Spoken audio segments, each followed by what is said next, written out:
Happy episode 120 of the Her Best Self podcast. I'm so excited to have you back listening to the show today. We are starting the National Eating Disorder Awareness Week off just right, and today I'm going to be sharing with you 6 different things that you didn't know about eating disorders. I can't wait for you to listen in to today's show. And friend, if you have someone in your circle, someone in your life that experiences or you believe has symptoms of unhealthy food behaviors and struggles with their body image, would you do me a solid and share this episode? We have got to get more awareness out there. And I hope my podcast and your listen and your share can do just that. Let's get to it. Hey girl, welcome to the Her Best Self podcast. I'm Lindsay Nickel, former competitive figure skater and perfectionist, turned God-led imperfect boy mom and digital CEO. If you find yourself constantly thinking about food and wondering if you'll wake up one day free from the obsessive thoughts and behaviors controlling your life, then I've created this podcast for you. Because I know exactly what it's like to be a downright hot mess, trapped in the destructive cycle of disordered eating. I finally found freedom, and you can too, girlfriend. So if you're ready to heal your relationship with food and body and break the chains of control and show up in your best health, then grab your favorite Tarjay journal and let's get to it. So you can start living your best life as your best self. Hey girl, welcome back to the show. In today's show, I'm sharing with you some things that maybe you didn't already know about eating disorders. These statistics are going to blow your mind, and I'm bringing you a facts episode today because I am so happy that it is the National Eating Disorder Awareness Week. It is a week to spread love and compassion and share all the things, share the knowledge of what eating disorders can do to all of us. Because sis, 50% of people know someone with an eating disorder. Isn't that wild? So in today's show, I'm going to be sharing with you a bunch of statistics. These come from ANAD and NEDA and the Eating Disorder Institute and the Eating Disorder Recovery Center. So you will want to listen in, friend. The first thing I wanted to talk about today is that eating disorders are on the rise. 9%, or roughly 30 million Americans, have an eating disorder. And under 2 decades, the rates of eating disorders have doubled. There is a death every 52 minutes, and this has increased 70% since 1990 alone. On top of that, since COVID, there has been an increase of eating disorders, over 129%.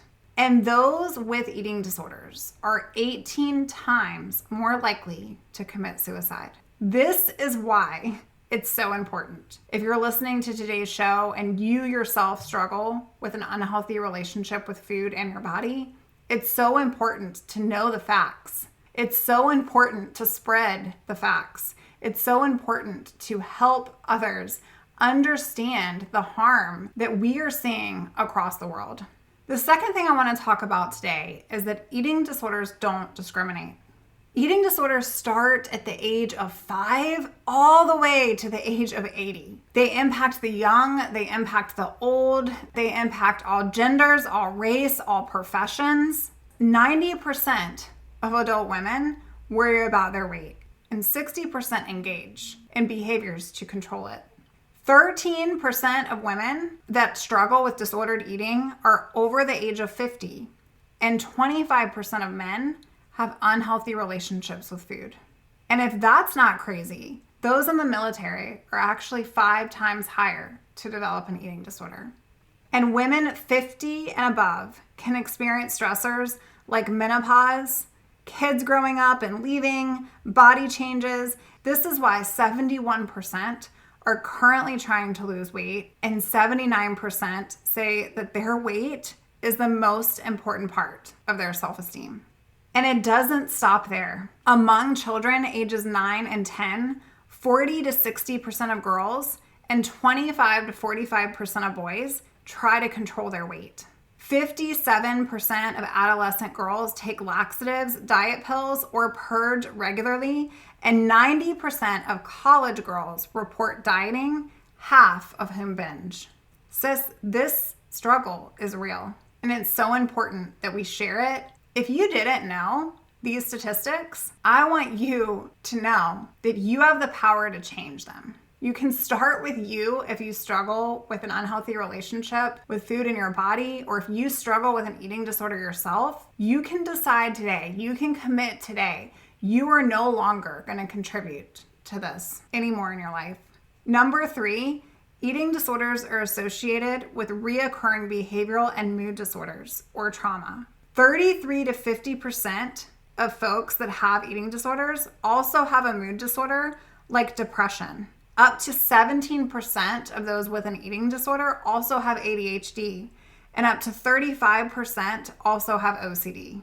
Number 4, eating disorders are linked and can be triggered to social media influences. 45% of young adults learn about or seek out information about eating disorders online on places like Tumblr, Pinterest, Instagram, Facebook, TikTok, and 70% of girls and 46% of boys who are on social platforms regularly experience disordered behaviors with food.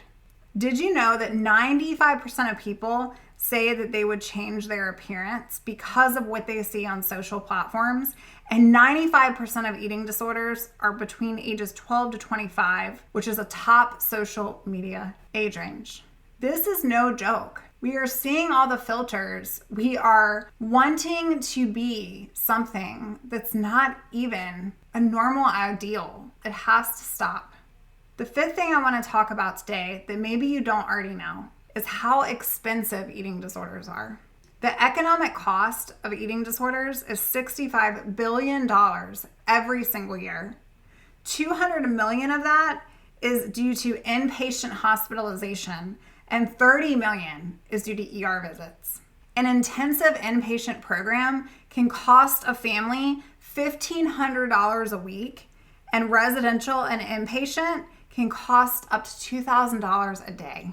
Not to mention the average eating disorder treatment episode, meaning the average treatment that it takes for you to overcome and recover from this, is roughly $80,000.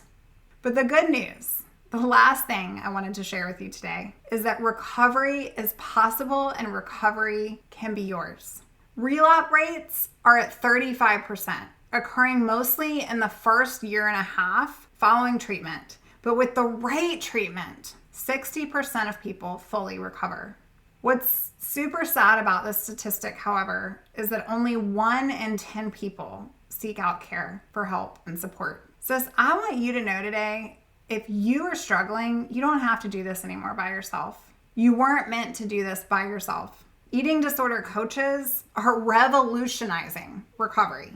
We are bridging the gap between your therapist, between your doctor, between your dietitian.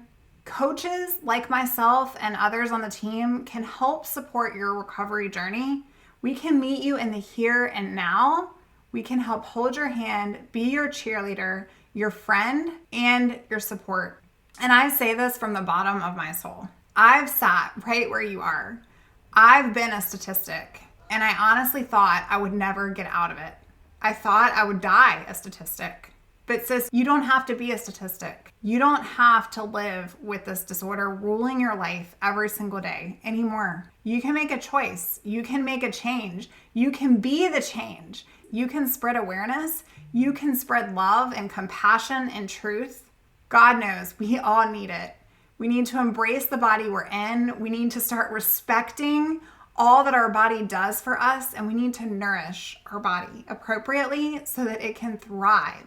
So today is your day to go share all of these statistics with friends and family and people that you love. And don't forget that eating disorders are the highest death rate across all mental illnesses. You are worth recovery. You are worth freedom. And I so believe in you. If you're looking for more support, go on out to herbestself.co or lindsaynickel.com and you can find me and come and fill out a client application. I would love to hear your journey. I'd love to share with you how I can help support your freedom and your recovery. Thanks for listening to today's show, friend, and I'll see you real soon. Oh, friend, thank you so much for letting me share what was on my heart today.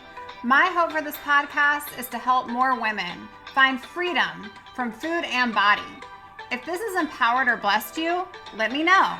I'd be honored for your rating and review of my show, and I'd love to connect with you in my private Facebook community. You really can move from perfection to purpose. Let's break the chains together.